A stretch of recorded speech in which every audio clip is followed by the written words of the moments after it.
จนล้นนั้นผิดคำสอนเชื่อรูปลักษณ์นั้นควรสังวรแม้อาจารย์สอนใช่ว่าเชื่อหมดเลย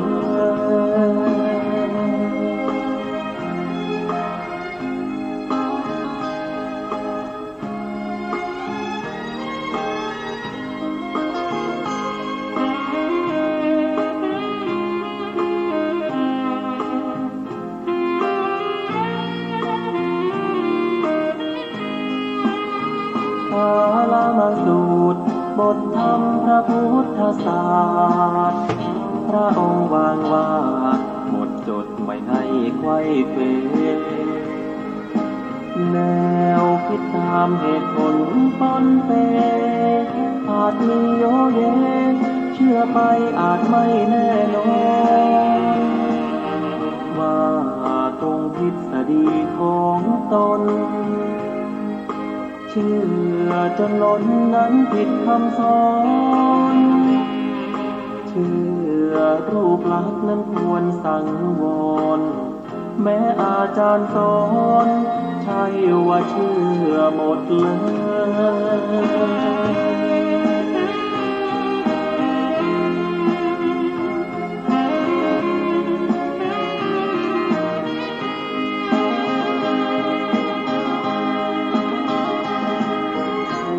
นั้นหนอ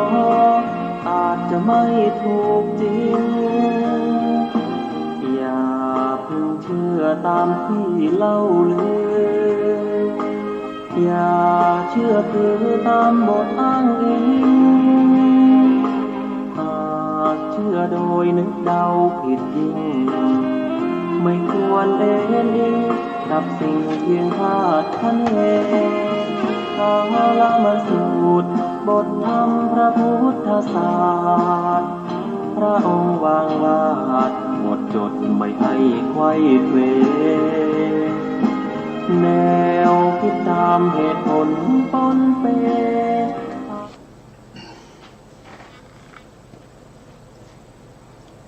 พุทธังสรณังคัจฉามิธัมมังสรณังคัจฉามิสังฆังสรณังคัจฉามิกราบนมัสการพระมหาเถระพระสังฆาธิการพระเถรานุเถระสวัสดีท่านผู้ฟังและผู้ชมทุกท่านกลับมาพบกับรายการศึกษาพระสัทธรรมเพื่อการพ้นทุกข์ครั้งนี้เป็นครั้งที่3ในเรื่องของโลหิตสูตรเป็นตอนที่3ซึ่งนำมาจากพระไตรปิฎกและอรรถกถาชุด91เล่มอยู่ในเล่มที่12ทีฆนิกายศีลขันธวรรคเล่มที่12ว่าด้วยเรื่องของโลหิตพามซึ่งเป็นเจ้าเมืองเป็นเจ้าเมืองหรือปัจจุบันก็คือเป็นอย่างเป็นผู้ว่าอย่างนี้นะครับซึ่งเป็นพระเจ้าพิมพิสารพระเจ้าพิมพิสารเป็นผู้ที่แต่งตั้งให้เขาเป็นเจ้าเมืองซึ่งเขามีความเห็นที่ผิดแปลกไปจากความเป็นจริงเขามีความเห็นว่าผู้ที่ได้ตรัสรู้เป็นพระพุทธเจ้าแล้วมีความรู้ความเข้าใจก็ไม่ควรที่จะนำเอาคำสั่งสอนมาสอนให้ผู้อื่นเพราะมันไม่มีประโยชน์สอนให้คนอื่นแล้วคนอื่นไม่ทำตามหรือไม่ตรัสรู้ตามมันก็เป็นความเหนื่อยเปล่าเขามีความเห็นอย่างนี้แต่ละคนเนี่ยจะได้ตรัสรู้หรือไม่ได้ตรัสรู้เนี่ยขึ้นอยู่กับตัวบุคคลนะไม่ได้ขึ้นอยู่กับคนที่มาสอนนะเขาอยากจะตรัสรู้เขาจะมีความรู้เขาก็ต้องไปศึกษาทำความรู้ความเข้าใจเอง ถ้าเรารู้และเข้าใจตรัสรู้แล้วเนี่ยมาสอนคนอื่นเขาก็ไม่ได้ตรัสรู้มันก็เป็นเรื่องของความเหนื่อยเปล่าเท่านั้นเองนะเขามีความคิดอย่างนี้เมื่อเขามีความคิดอย่างนี้แต่บุญเก่าเขามีนะ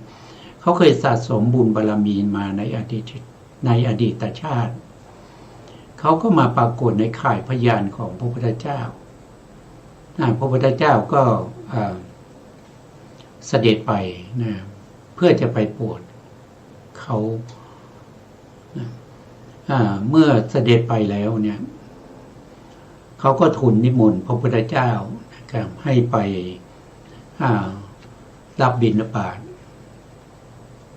วันที่ไปรับบิณฑบาตฉันอาหารที่บ้านนะเขาก็มาทูลความคิดของตัวเองให้พระพุทธเจ้าฟังพระพุทธองค์ก็แสดงธรรมให้เขาฟังว่าที่ความเข้าใจอย่างนั้นมันเป็นความเข้าใจที่ไม่ถูกต้องเป็นความเข้าใจที่ละเว้นเสียซึ่งความเป็นจริงบุคคลที่ฟังธรรมแล้วก็ได้ตรัสรู้ก็มีนะครับไม่ใช่ไม่ได้ตรัสรู้นะครับแล้วก็บุคคลที่บำเพ็ญบารมีมาอย่างพระพุทธเจ้าของเรานะบำเพ็ญบารมีมาถึง4 อสงไขยแสนมหากัปอันนี้ว่าโดยตั้งแต่ได้รับพุทธพยากรนะครับทรงเสียสละทุกสิ่งทุกอย่างนะครับทรัพย์สินเงินทองอวัยวะแล้วก็ชีวิตเพื่อให้ได้มาซึ่งสัพพัญญุตญาณเพื่อประโยชน์แก่เวนยสัตว์ทั้งหลายถ้าไม่แสดงธรรมหรือไม่สอนบุคคลอื่นนะทำไมต้องใช้เวลาในการบำเพ็ญบารมีอยู่ถึง4 อสงไขยแสนมหากัปอันนี้บำเพ็ญบารมีอย่างอุกิจนะครับแต่ถ้าจะนับจริงๆแล้วก็ตั้งแต่ตั้งมโนปณิธานมานะครับรวมระยะเวลาได้ถึง20 อสงไขยแสนมหากัปในตลอด20 อสงไขยแสนมหากัปนั้นไม่ใช่ตั้งความปรารถนาในใจแล้วก็นอนรอไม่ใช่นะบารมีที่พระพุทธองค์หรือพระพุทธองค์ทั้งหลายพระพุทธเจ้าทั้งหลายนะครับบำเพ็ญนั้นเป็นบารมีที่ต้องทำด้วยความจริงใจนะต้องไม่สันโดษในกุศลไม่ละความเพียรมีความพยายามในการที่จะสร้างบารมีนะท่านบอกว่าการสร้างบารมีเนี่ย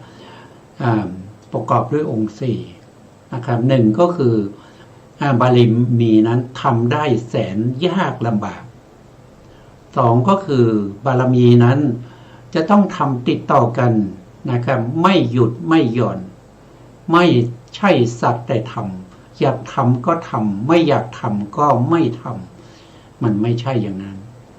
อันที่3ก็คือต้องใช้เวลาในการสร้างบารมีที่ยาวนานอย่างน้อยๆนะพระพุทธเจ้าที่เป็นปัญญาธิกะก็ต้องใช้เวลาถึง4 อสงไขยแสนมหากัปแต่ถ้าเป็นพระพุทธเจ้าประเภทที่เป็นสัทธาธิกะก็ต้องมากขึ้นไปอีก1 เท่าตัวก็คือ8 อสงไขยแสนมหากัปหรือว่าถ้าเป็นพระพุทธเจ้าประเภทปัญญาธิกะก็ต้องมากขึ้นไปอีกนะครับถึง16 อสงไขยแสนมหากัปกว่าจะได้ตรัสรู้เป็นพระพุทธเจ้านะครับตรัสรู้แล้วไม่สอนใครแล้วจะตรัสรู้มาทำไมนะครับบำเพ็ญบารมีเพื่อความเป็นสาวกมันไม่ง่ายกว่าหรือนะบำเพ็ญบารมีเพื่อความเป็นสาวกเนี่ยใช้เวลานะครับร้อยมหากัปหรือ 1,000 มหากัปนะครับไม่ต้องเป็นอาสีติมาสาวกนะไม่ได้บำเพ็ญเพื่อเป็นอัครสาวกบำเพ็ญเพื่อความเป็นพระอรหันต์เท่านั้นก็ใช้เวลาไม่มากแล้วก็ไม่ต้องถึงกับต้องเสียสละชีวิตอะไรนะครับบำเพ็ญเพื่อความเป็นสาวก ทั่วไปไม่มีชื่อเสียงขอให้ได้เป็นขอให้ได้ตรัสรู้ได้ข้ามพ้นจากวัฏฏะสงสารได้เข้าสู่พระนิพพานก็พอนะครับท่านก็บอกไว้นะครับประมาณ100 มหากัปถึง 1,000 มหากัปขึ้นอยู่กับแต่ละคนบุคคลนะครับถ้าเป็นพระพุทธเจ้าแล้วตรัสรู้แล้วไม่สอนก็ไม่มีประโยชน์นะครับแล้วพระพุทธองค์ก็แสดงว่าที่จะสอนการสอนเนี่ยมีอยู่4 อย่างนะครับ4 อย่างนั่นก็คือ1ก็คือเป็นพระพุทธเจ้าแล้วก็สอนให้คนอื่นตรัสรู้ตามอันนี้มีอยู่นะครับบางคนก็ตรัสรู้แล้วสอนผู้อื่นให้ตรัสรู้ตามไม่ได้อย่างเช่นพระปัจเจกอย่างเช่นพระปัจเจกบางคนก็ไม่ได้ตรัสรู้นะครับแต่สามารถสอนให้คนอื่นตรัสรู้ได้อันนี้ก็คือพวกที่เป็นพหูสูตรได้ฟังธรรมจากพระพุทธองค์แล้วก็เกิดความรู้ความเข้าใจนำไปแสดงให้แก่คนอื่นตัวเองยังไม่ได้ตรัสรู้แต่ไปสอนให้คนอื่นได้ฟังแล้วก็ตรัสรู้ก็มีนะครับตรัสรู้ก่อนคนสอนก็มีนะครับและอีกประเภทหนึ่งก็คือประเภทที่4นั่นก็คือฟังธรรมแล้วก็ไม่ตรัสรู้แล้วก็เอาธรรมนั้นไปธรรมของพระพุทธเจ้านะไปแสดงให้กับผู้อื่นก็ไม่ตรัสรู้เหมือนกันนะครับอย่างปัจจุบันนี้นะครับก็มากมายนะครับผู้ที่มีความรู้ความเข้าใจในพระธรรมคำสั่งสอนของพระพุทธเจ้าก็มีมากมายนะครับเอาไปแสดงให้แก่คนอื่นผู้มีศรัทธานะครับแล้วก็ไม่ได้ตรัสรู้ทางผู้สอนแล้วก็ผู้ฟังนะครับก็มีอยู่4 อย่างด้วยกันนะครับเมื่อโลหิตพราหมณ์เนี่ยได้ฟังอย่างนั้นนะได้พิจารณาตามนะก็เกิดความศรัทธานะครับเกิดความศรัทธาเกิดความผ่องใสได้กล่าวคำไตรสรณคมพุทธังสรณังคัจฉามิธัมมังสรณังคัจฉามิสังฆังสรณังคัจฉามิก็คือข้าพระองค์ขอถือพระพุทธเจ้าว่าเป็นที่พึ่งที่นับถือ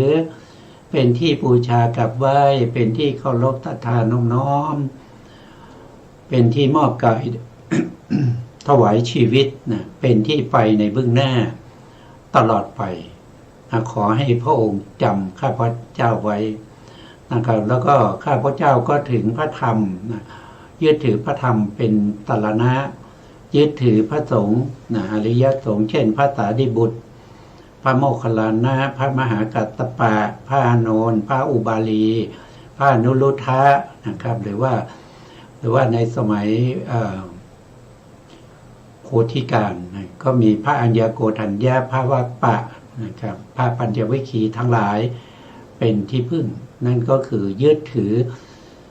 พระอริยสงฆ์ที่เป็นสาวกของพระพุทธเจ้าเป็นที่พึ่งเขาก็ได้ไตรสรณคมอันนี้ก็จะเป็นเบื้องบาทเบื้องต้นที่กำจัดเสียซึ่งมิจฉาทิฏฐิความเห็นผิดแล้วก็เป็นเหตุเป็นปัจจัยให้เขาจะได้ตรัสรู้เป็นพระอริยบุคคลต่อไปนะครับนี่ก็เราก็ศึกษามาจนจบในเรื่องของพระสูตรนี้แล้วในครั้งที่แล้วก็คือตอนที่2นะครับวันนี้เราก็จะขึ้นในส่วนที่เป็นอัตถกถาในส่วนที่เป็นอัตถกถาซึ่งท่านจะมากล่าวรายละเอียดนะครับในเรื่องของศัพท์บาลีทั้งหลายเพื่อให้เราได้แตกฉานในพระสูตรนี้นะครับโดยมีอาจารย์กันดาท่านจะได้เป็นผู้ที่มาสาธยายให้พวกเราฟังนะท่านก็พร้อมอยู่ในรายการแล้วนะครับเพราะฉะนั้นก็เรียนเชิญอาจารย์ท่านได้ช่วยสาธยายต่อไปครับเชิญครับอาจารย์ครับกราบนมัสการพระคุณเจ้าพระเถรานุเถระและสวัสดีท่านที่รับฟังและรับชมอยู่ทางบ้านนะคะอัตถกถาโลหิตสูตรมีคำเริ่มต้นว่าข้าพเจ้าได้สดับมาแล้วอย่างนี้ ในแคว้นโกศลเอวัมเมสุตังเปโกสะเลสังต่อไปนี้เป็นการอธิบายบทที่ยากในโลหิตสูตรนั้นคำว่าบ้านสาระละวติกาสาราวติกาเป็นชื่อของบ้านนั้นได้ยินมาว่าบ้านนั้นล้อมด้วยไม้สาระเป็นแถวโดยรอบเหมือนล้อมรั้วเพราะฉะนั้นจึงเรียกว่าบ้านสารวติกาคำว่าโลหิตจะเป็นชื่อพราหมณ์ผู้นั้นคำว่าลามกปาปกังคือชื่อว่าลามกเพราะไม่เห็นใจผู้อื่นแต่ไม่ใช่อุดเฉททิฏฐิและสัสตะทิฏฐิอย่างใดอย่างหนึ่งคำว่าเกิดขึ้นอุปปันนังโหติคือบังเกิดแล้วได้แก่ไม่ใช่เพียงเกิดในใจอย่างเดียวเท่านั้นในว่าโลหิตพราหมณ์นั้นยังพูดอย่างนั้นตามใจชอบในท่ามกลางบริษัทด้วยข้อว่าเพราะผู้อื่นจะทำอะไรแก่ผู้อื่นได้กิงหิปโรปรัสสะอธิบายว่าคนอื่นจะพูดว่าผู้ที่ถูกเขาพร่ำสอนจะทำอะไรแก่ผู้พร่ำสอนนั้นได้ตนเองนั่นแหละควรสักการะเคารพกุศลธรรมที่ตนได้แล้วอยู่ข้อว่าได้เรียกช่างกระบกชื่อโรสิกะมามีความว่าโลหิตพราหมณ์เรียกช่างกระบกผู้ได้ชื่อเป็นอิทถิงริงอย่างนี้ว่าโรสิกาในว่าเขาทราบถึงการเสด็จมาของพระผู้มีพระภาคเจ้าแล้วคิดว่าการที่เราจะไปเฝ้าพระพุทธองค์ถึงที่ประทับจะเป็นภาระแต่เราจะอาราธนาให้เสด็จมายังเรือนแล้วเข้าเฝ้าและจักถวายอาคันตุกะภิกษาตามกำลังเพราะฉะนั้นโลหิตพราหมณ์จึงเรียกโรสิกาช่างกระบกนั้นมาคำว่าไปข้างหลังหรือปิทิโตหมายความว่าโลสิกะช่างกระบกตามเสด็จไปข้างหลังเพื่อสะดวกในการทูลสนทนาคำว่าโปรดทรงปลดเปลื้องหรือวิเว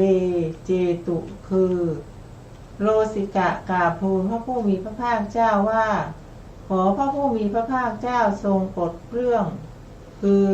กำจัดจากความเห็นลามกในว่าโลสิกานี้เป็นอุบาสกเป็นเพื่อนรักของโลหิตพราหมณ์เพราะฉะนั้นจึงกราบทูลอย่างนั้นด้วยหวังประโยชน์แก่โลหิตพราหมณ์ในคำว่าไม่เป็นไรโลสิกะหรืออัปเปวะนามะสิยานี้พระผู้มีพระภาคเจ้าทรงเปล่งพระสุรเสียงด้วยพระดำรัสแรกทรงเปล่งพระสุรเสียงย้ำอีกด้วยพระดำรัสที่สองในบทนี้พึงทราบอธิบายดังนี้พระผู้มีพระภาคเจ้าเมื่อจะทรงแสดงข้อความนี้ว่าโลสิกะเรากระทำทุกกรกิริยาหลายอย่างและบำเพ็ญบารมีตลอด4 อสงไขยและตลอดแสนกับก็เพื่อประโยชน์นี่แหละเรารู้แจ้งแทงตลอดสัพพัญญุตญาณเพื่อประโยชน์นี้อีกนั่นแหละการขจัดความเห็นลามกของโลหิตพราหมณ์ไม่ใช่เรื่องยากสำหรับเราชื่อว่าทรงเปล่งพระสุรเสียงด้วยพระดำรัสแรกและเมื่อทรงแสดงข้อความข้อนี้ว่าโลสิกะการมาก็ดีการนั่งก็ดี การสนทนาปราศัยก็ดี ในสำนักเราของโลหิตพราหมณ์ทั้งหมดนี้ จงยกไว้ แม้ว่าบุคคลเช่นโลหิตพราหมณ์มีความสงสัยในปัญหาตั้งแสนข้อ เราก็มีกำลังพอที่จะบรรเทาความสงสัยได้การบรรเทาความเห็นลามกของโลหิตพราหมณ์เพียงคนเดียว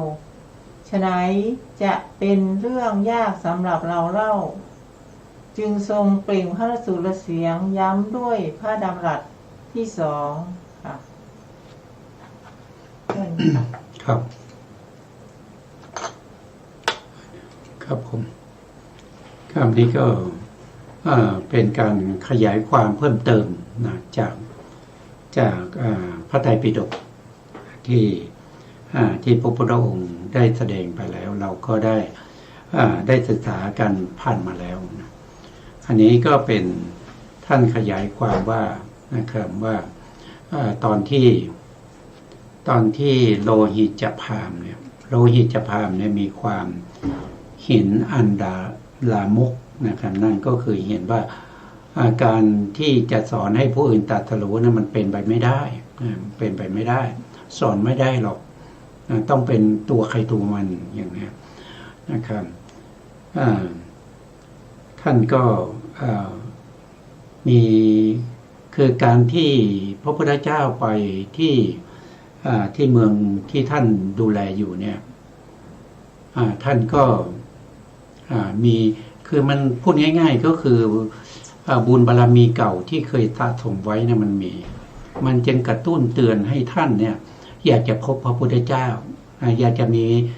จะพบพระพุทธเจ้าแต่จะไปเองก็ตัวเป็นถึงเจ้าเมืองนะครับก็ไว้ศักดิ์ศรีตัวเองก็เลยเรียกคนสนิทนะครับซึ่งเป็นช่างตัดผมมาแล้วก็ให้ไปนิมนต์พระพุทธเจ้าเมื่อช่างตัดผมไปนิมนต์พระพุทธเจ้าก็ทูลแก่พระพุทธเจ้าว่าโลหิตพราหมณ์เนี่ยเป็นคนมีความคิดเห็นที่ไม่ดีนะครับพระพุทธองค์ก็ตรัสตอบว่านั้นมันไม่เรารู้แล้วนะเรารู้แล้วมันไม่มีปัญหาอะไรนะครับความคิดอย่างนั้นเราสามารถที่จะแก้ได้นะครับเพราะว่าเราสร้างบารมีมานะครับเพื่อจะกำจัดเสียซึ่งมิจฉาทิฏฐิเหล่านั้นนะครับ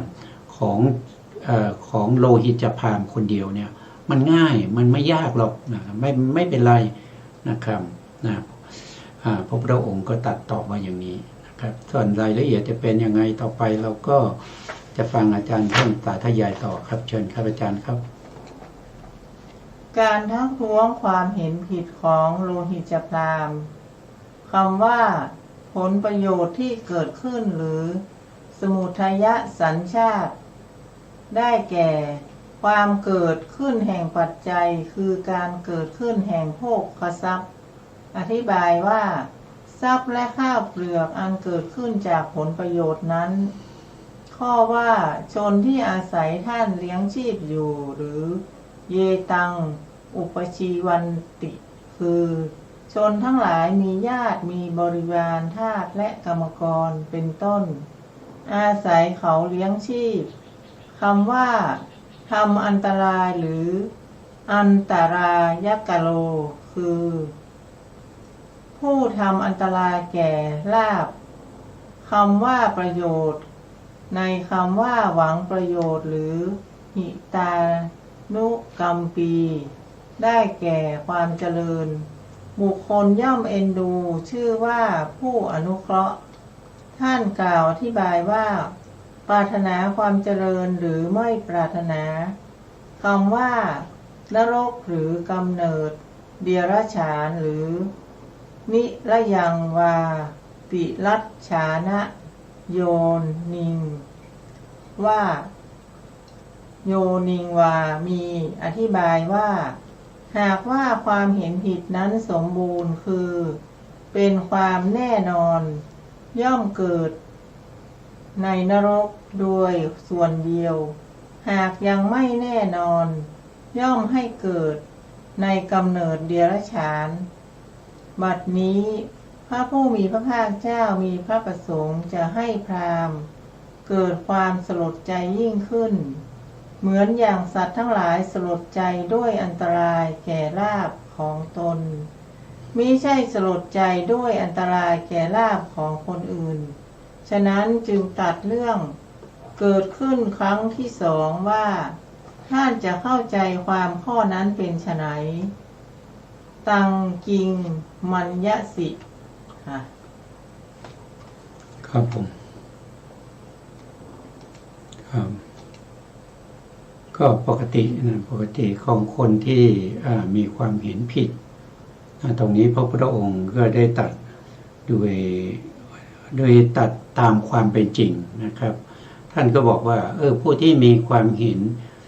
ที่เป็นมิจฉาทิฏฐินะครับมันเป็นจริงๆแล้วเนี่ยถ้าเราศึกษาในพระธรรมคำสั่งสอนของพระเจ้าเนี่ยเราก็จะเห็นว่าผู้ที่มีความเห็นผิดเนี่ยที่ติดแน่นนะที่เขาเรียกว่าเป็นนิยตมิจฉาทิฏฐินิยตมิจฉาทิฏฐิคือแก้ไขไม่ได้ที่พระพุทธองค์ตรัสไว้ว่าแม้แต่พระสัมมาสัมพุทธเจ้าเนี่ยไปแก้ไขให้เขาเปลี่ยนความคิดเขาก็เปลี่ยนไม่ได้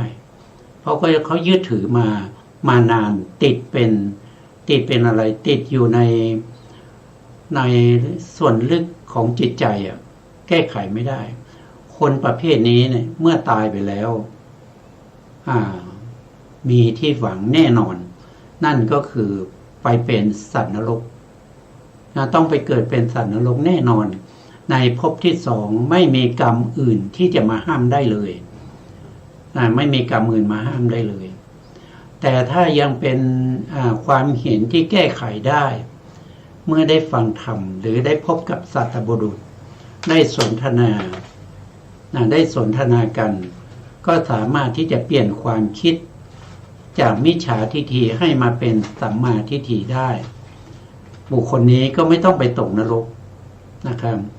แต่ถ้าอีกบุคคลหนึ่งนะครับ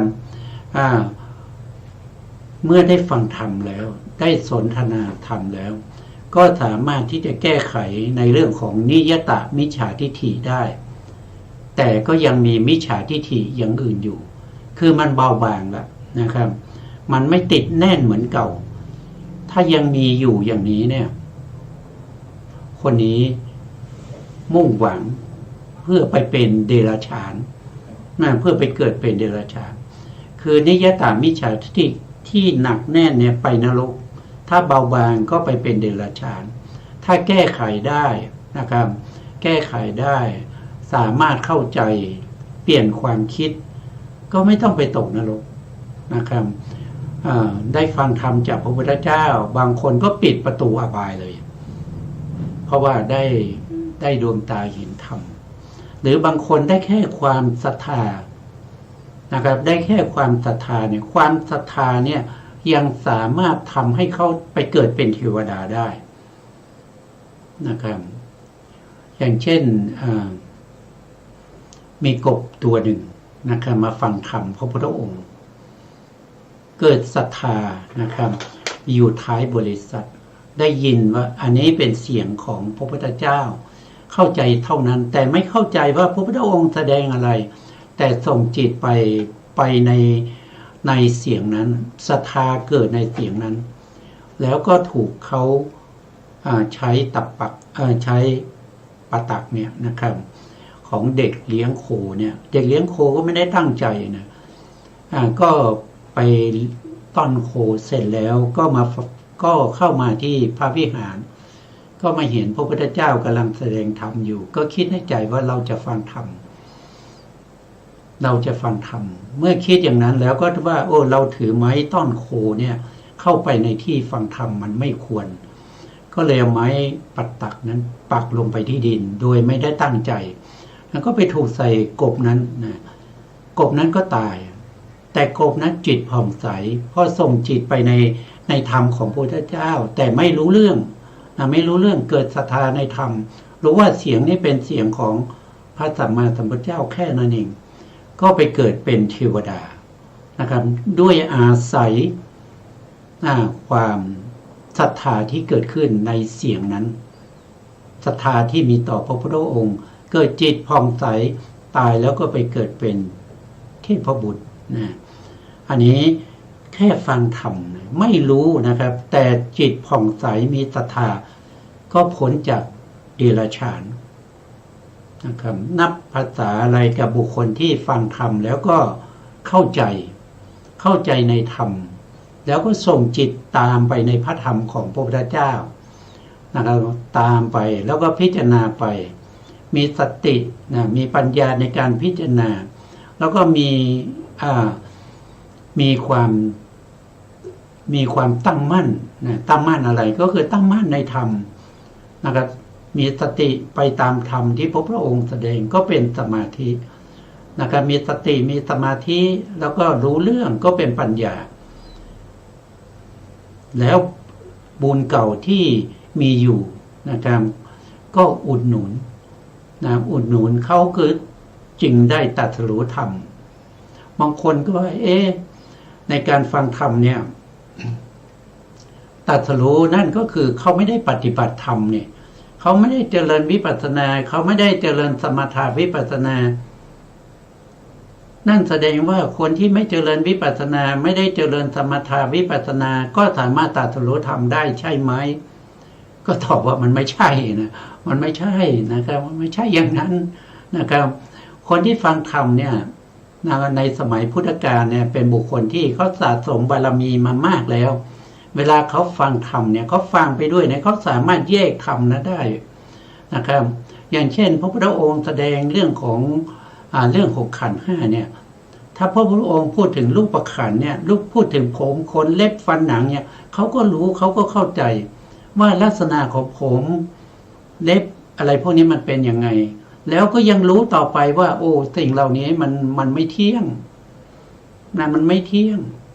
มันเป็นทุกข์นะครับมันเป็นอนัตตาอันนี้เป็นหนทางนะเป็นหนทางถ้าใครที่มองไม่เห็นมองไม่เห็นไม่สามารถฟังก็ฟังไปอย่างนั้นนะไม่สามารถจะแยกได้ว่าอะไรมันคือทุกขสัจอย่างเงี้ยอย่างเช่นผมขนเล็บฟันหนังพวกนี้มันเป็นทุกขสัจมันเป็นทุกขสัจแล้วอะไรเป็นเหตุให้เกิดทุกขสัจก็เพราะว่ามีโลภะ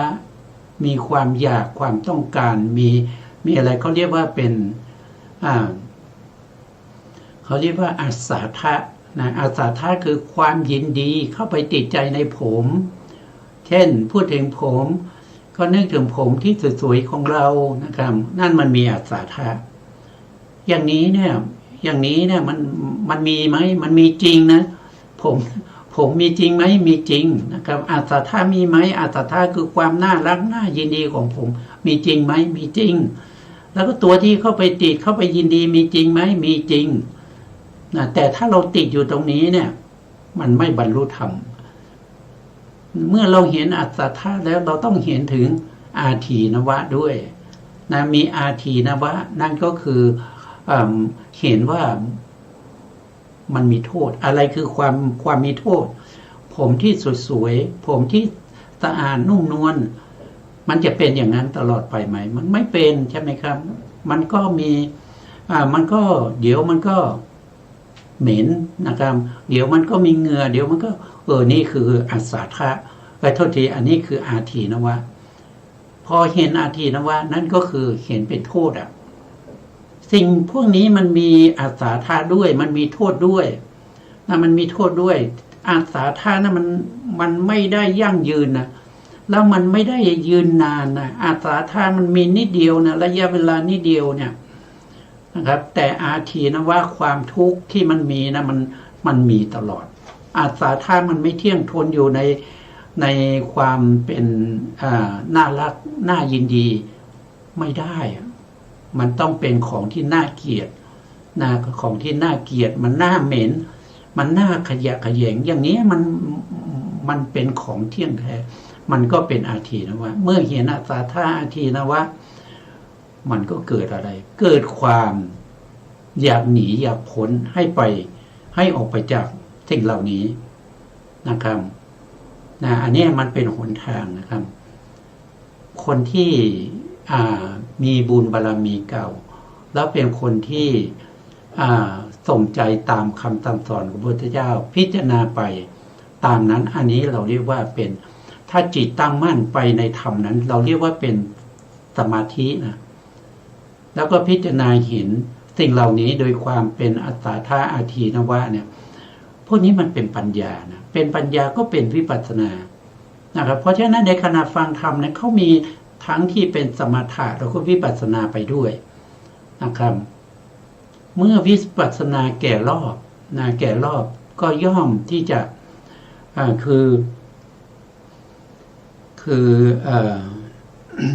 อนิจจังทุกขังอนัตตาเนี่ยมันบริบูรณ์เมื่อมันบริบูรณ์มันก็จะเกิดนิพพิทาคือความเบื่อหน่ายนะครับเมื่อเกิดนิพพิทาที่บริบูรณ์มันก็จะเกิดวิราคาเนี่ยก็คือการสลัดออกสลัดออกเมื่อสลัดออกหรือสลัดทิ้งไปมันก็จะเห็นความดับนิโรธาเห็นความดับแล้วก็ปฏินิสสักคานะครับก็ได้มรรคได้ผลในขณะฟังธรรมนั่นแหละนะครับไม่จำเป็นคือผู้ที่มีบุญบารมีนะแต่ปัจจุบันนี้เราไม่มีคนประเภทนี้นะครับต้องมาเดินจงกรมนั่งสมาธินะครับจะต้องมีการพิจารณานะครับมีการพิจารณาในเรื่องของขันธ์5อายตนะ12ธาตุ18แล้วก็ปฏิจจสมุปบาทไปอย่างนั้นนะครับมันก็เลยดูว่าสมัยพุทธกาลเขาไม่ได้เจริญวิปัสสนาฟังธรรมก็บรรลุมันไม่ใช่นะมันต้องมีการเจริญนะครับจิตกระดับลัดนิ้วมือหนึ่งตั้ง100,000 โกฏ100,000 โกฏขณะ1วินาทีตั้ง400,000 โกฏโกฏหนึ่งมีตั้ง10 ล้านแล้วมันไม่เจริญวิปัสสนาตรงไหนนะครับมันก็อยู่ในช่วงนั้นแหละนะครับเพราะว่ามันจิตนี่มันรวดเร็วนะครับรวดเร็วนะต่อไปก็เรียนเชิญอาจารย์ท่านได้สาธยายต่อครับเชิญอาจารย์ครับเชิญครับคำว่ากุลบุตรเยจิเมได้แก่กุลบุตรเหล่านั้นสดับพระธรรมเทศนาของพระตถาคตแล้วไม่สามารถจะก้าวลงสู่อริยภูมิได้คำว่าคันอันเป็นทิพย์หรือทิพพาคัพพารูปทรัพย์เป็นปัทมาวิภัตติลงในอัฏฐทุติยาวิภัตติแปลว่าซึ่งคันอันเป็นทิพย์อันหนึ่งคำว่าคันอันเป็นทิพย์นี้เป็นชื่อของเทวโลก6 ชั้นคำว่าปริปาเจนติอธิบายว่ากุลบุตรทั้งหลายบำเพ็ญปฏิปทาเพื่อไปสู่เทวโลกให้ทานรักษาศีลทำการบูชาด้วยของหอมและดอกไม้เป็นต้นเจริญภาวนาชื่อว่าย่อมบำรุงบริหารย่อมอบรมคือว่าย่อมให้เกิดการเปลี่ยนแปลงข้อว่าเพื่อบังเกิดในภพอันเป็นทิพย์หรือทิพพานังภวานังอภินิพพัตติยาอธิบายว่าวิมานของเทวดาทั้งหลายชื่อว่าภพเป็นทิพย์เพื่อจะไปเกิดในวิมานเหล่านั้นอีกอย่างหนึ่งคำว่าคันอันเป็นทิพย์หรือทิพพาคัพพาหมายถึงบุญวิเศษมีทานเป็นต้นคำว่าภพอันเป็นทิพย์หรือทิพพาภวาอธิบายว่าภพทั้งหลายเป็นวิบากขันธ์ในเทวโลกกุลบุตรทั้งหลายกระทำบุญเพื่อเกิดในภพเหล่านั้นคำว่าทำอันตรายแก่กุลบุตรหรือเตสังอันตรายกโรคือทำอันตรายแก่มรรคสมบัติผลสมบัติและความวิเศษแห่งภพอันเป็นทิพย์ของกุลบุตรเหล่านั้นค่ะ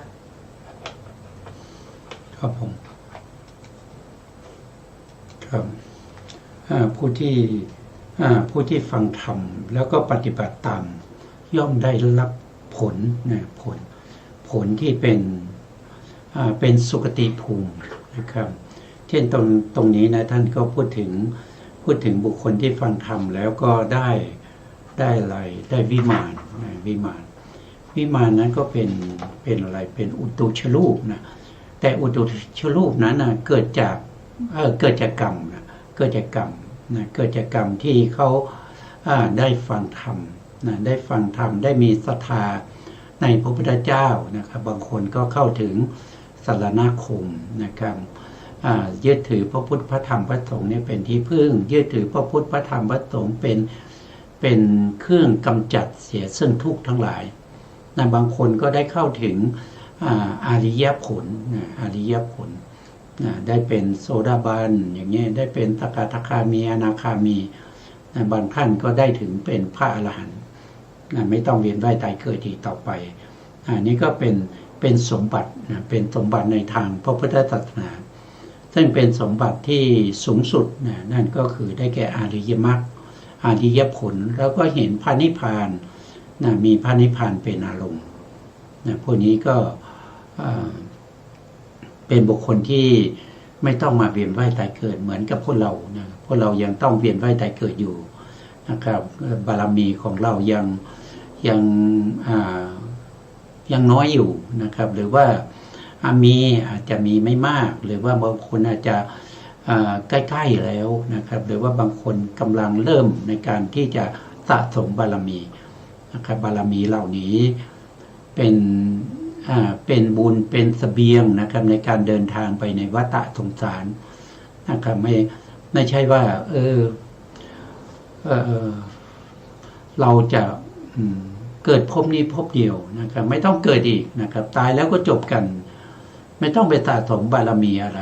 ไม่ต้องไปทำอะไรนะครับอย่างนี้มันไม่มีนะมันไม่มีว่าจะเป็นอย่างนี้เพราะอันนี้มันเป็นมิจฉาทิฏฐิมันเป็นอุเฉททิฏฐินะครับเห็นผิดไปจากความเป็นจริงนะครับมันไม่ถูกต้องนะครับมันต้องมีเหตุมีผลนะจะได้ทิพย์วิมานหรือจะได้ความสุขเนี่ยมันก็เกิดจาก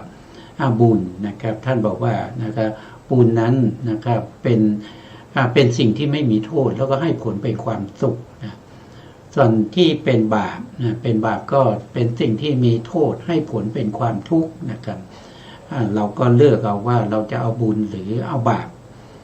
นะครับอันนี้ก็มันก็แล้วแต่อัธยาศัยแต่ละท่านนะแล้วแต่ความคิดเห็นนะความเข้าใจมีทั้งความเข้าใจที่ถูกต้องแล้วก็ที่ผิดแต่ความเข้าใจผิดเราสามารถแก้ไขได้โดยการฟังพระธรรมคำสั่งสอนของพระพุทธเจ้าอยู่บ่อยๆมันก็แก้ได้นะครับเชิญอาจารย์ต่อไปครับว่าด้วยศาสดา3พวกที่ควรทักท้วงพระผู้มีพระภาคเจ้าครั้นทรงทำลายมานะของพราหมณ์ซึ่งสูงโด่งถึงพระวัคคพรหมโดยวิธีอุปมาอันไม่เจาะจงดังนี้แล้วบัดนี้เพื่อจะทรงแสดงถึงศาสดา3จำพวกผู้ควรถูกทักท้วงจึงตรัสพระดำรัสเป็นอาทิว่าโลหิตจะศาสดา3จำพวกเหล่านี้หรือตะโยโขเมโลหิตจะคำว่าการทักท้วงหรือสาโจทนาคือการทักท้วงของผู้ทักท้วงศาสดา3จำพวกเหล่านั้นข้อว่าไม่ตั้งจิตเพื่อรู้ทั่วถึงณอัญญาจิตตังอุปัฏฐเปนติคือไม่เข้าไปตั้งจิตเพื่อรู้รอบคือเพื่อประโยชน์แก่การรู้ทั่วคำว่าหลีกเลี่ยงหรือโว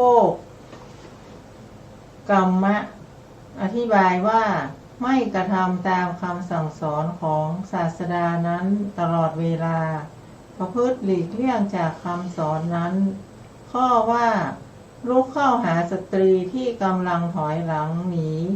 หรือโอสักกันติยาวาอุสักเกยะคือเข้าไปหาหญิงผู้ที่ถอยหนีได้แก่ ต้องการหญิงผู้ที่ไม่มีความต้องการ อธิบายว่าฝ่ายชายฝ่ายเดียวต้องการหญิงคนหนึ่งผู้ไม่ต้องการอยู่ร่วมคำว่าบุรุษซึ่งกอดสตรีที่หันหลังให้ อธิบายว่าบุรุษไปข้างหลังแล้วกอดสตรีผู้ไม่อยากแม้จะเห็นยืนหันหลังให้คำว่าข้ออุปมานี้ก็เช่นนั้นเอวังสัมปทะมิทังอธิบายว่าเมื่อศาสดาแม้นี้คิดว่าพวกนี้เป็นสาวกของเราแล้วสอนสาวกผู้ประพฤติหลีกเลี่ยงจากคำสอนด้วยความโลภเราจึงกล่าวธรรมคือความโลภนี้ว่ามีข้ออุปมาฉันนั้นศาสดานั้นควรถูกทักท้วงว่าท่านได้เป็นเหมือนบุรุษที่ลุกเข้าไปหาสตรีที่กำลังถอยหนีเหมือนบุรุษพึงกอดสตรีที่หันหลังให้ด้วยธรรมคือความโลภใดธรรมคือความโลภของท่านนั้นก็เป็นอย่างนี้ด้วยประการฉะนี้ข้อว่าเพราะคนอื่นจะทำอะไรแก่คนอื่นได้กิงหิปโรปรสะกลิสติ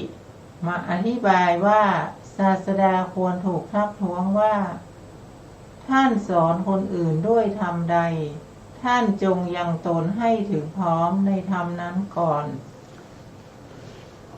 คือท่านจงทำให้ตรงเพราะคนอื่นจะทำอะไรให้คนอื่นได้คำว่าเป็นที่ตนควรทำให้ดี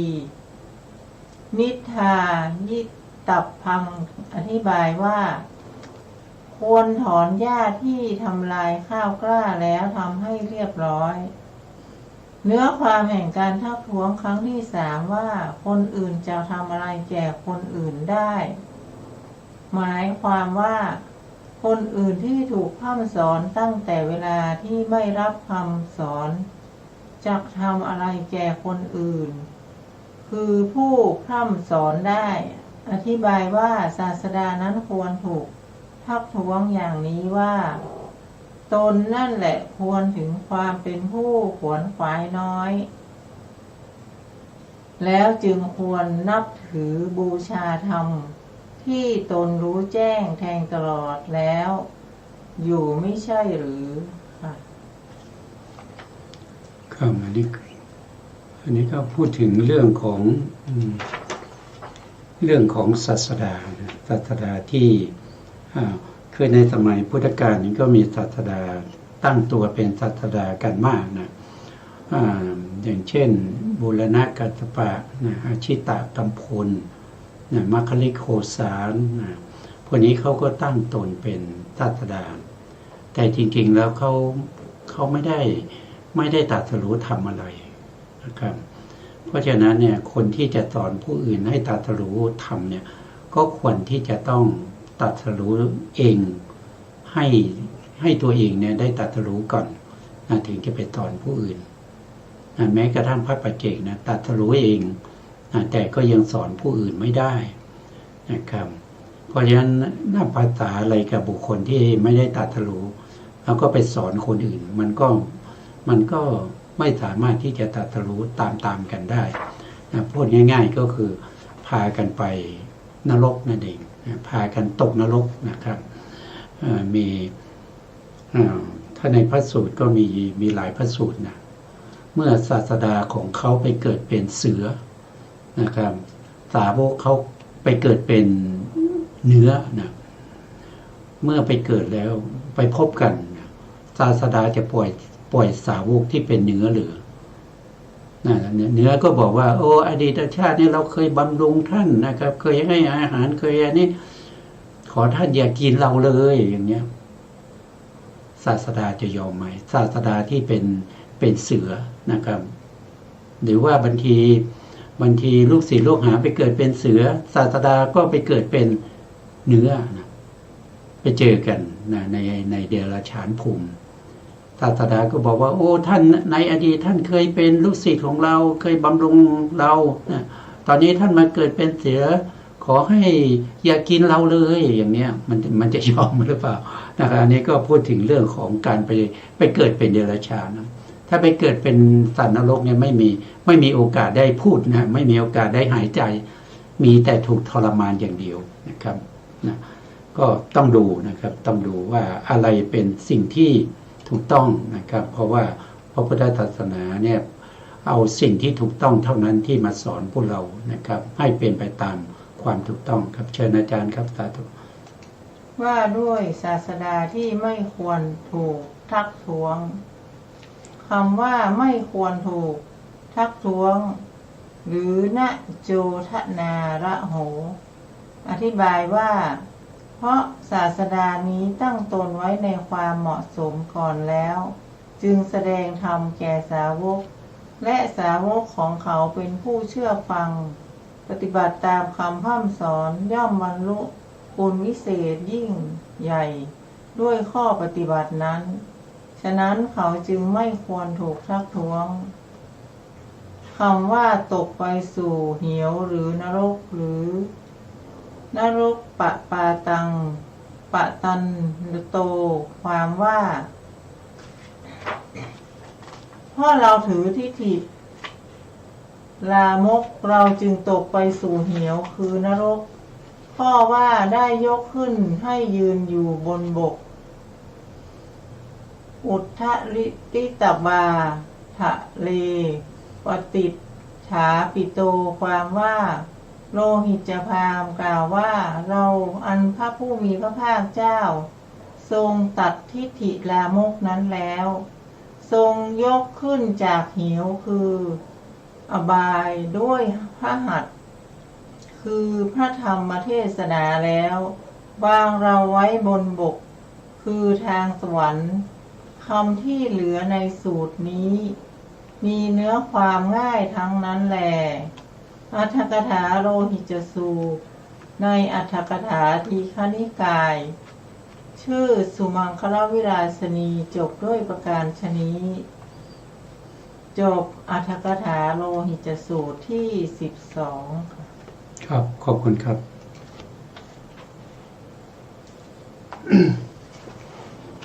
ครับวันนี้ก็จบแล้วนะจบในพระสูตรที่12นะในทีฆนิกายนี้มีพระสูตรอยู่34สูตรนะตอนนี้เราศึกษามาจนถึงสูตรที่12นะ12ก็เหลืออยู่เท่าไหร่เหลืออยู่21สูตรนะครับที่เราจะศึกษากันต่อไปเราก็จะศึกษาไปทีละสูตรทีละสูตรนะครับก็เท่าที่เราจะมีบุญบารมีนะครับเท่าที่เราจะมีวาสนาที่จะได้ศึกษาได้เล่าเรียนนะครับคงจะไม่หมดนะแต่ว่าเราก็ค่อยๆไปและการศึกษาของเราเนี่ยนะครับเราก็ศึกษาทำความเข้าใจโดยจริงๆแล้วไม่ได้ละเอียดเจาะลึกลงไปในเรื่องของสภาวธรรมทั้งหลายนะสภาวธรรมทั้งหลายแต่ถ้าเราจะเจาะจงไปในเรื่องของสภาวธรรมนะว่าพระสูตรนี้นะครับข้อความนี้เป็นสัจจะอะไรนะเป็นทุกขสัจหรือว่าเป็นสมุทัยสัจหรือว่าจะเป็นนิโรธสัจหรือว่าจะเป็นมรรคสัจเนี่ยเราต้องใช้เวลาเยอะเลยนะเราต้องใช้เวลาเยอะแล้วก็ยังการศึกษาเนี่ยที่จะให้ดีเนี่ยต้องศึกษาต้องแยกนะต้องแยกพระสูตรของที่พระพุทธองค์แสดงว่าแต่ละสูตรเนี่ยอะไรเป็นอัศสาทะอะไรเป็นอาทีนวะอะไรเป็นเหตุเป็นผลอะไรเป็นอุบายอะไรเป็นข้อปฏิบัติให้ถึงความหลุดพ้นนะครับต้องศึกษาต้องเจาะไปอย่างนั้นนะครับแต่เราก็ศึกษาเพียงแต่ให้รู้เป็นอรรถรสนะอรรถรสแต่ไม่ได้เข้าถึงสัจธรรมจริงๆในพระไตรปิฎกนะครับแล้วก็มี ท่านที่คอมเมนต์มาใน YouTube นะใน YouTube ในช่องของการที่พูดคุยกันในตอนนี้ไม่สะดวกนะไม่สะดวกที่จะตอบท่านนะครับเพราะว่ายังเห็นว่ามีเข้ามานะครับแต่ว่าอ่านไม่ออกเพราะว่าสายตาไม่ดีนะครับแล้วก็ยังไม่พร้อมนะครับถ้าไม่รบกวนเนี่ยนะครับก็ขอให้ท่านฝากข้อความมาในตัว YouTube หรือว่าใน Facebook นะครับเราจะได้ตอบให้ท่านทีหลังนะครับนะวันนี้เวลาเราก็หมดอีกแล้วนะครับเพราะฉะนั้นเราก็จะขึ้นเวลาให้ทางสถานีต่อไปนะครับ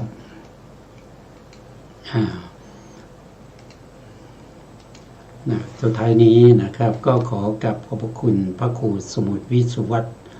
วรกิจโจผู้อำนวยการสถานีวิทยุเพื่อการศึกษาพระพุทธศาสนาและวัฒนธรรม FM 104.5 เมกะเฮิรตซ์วัดฝายหินจังหวัดเชียงใหม่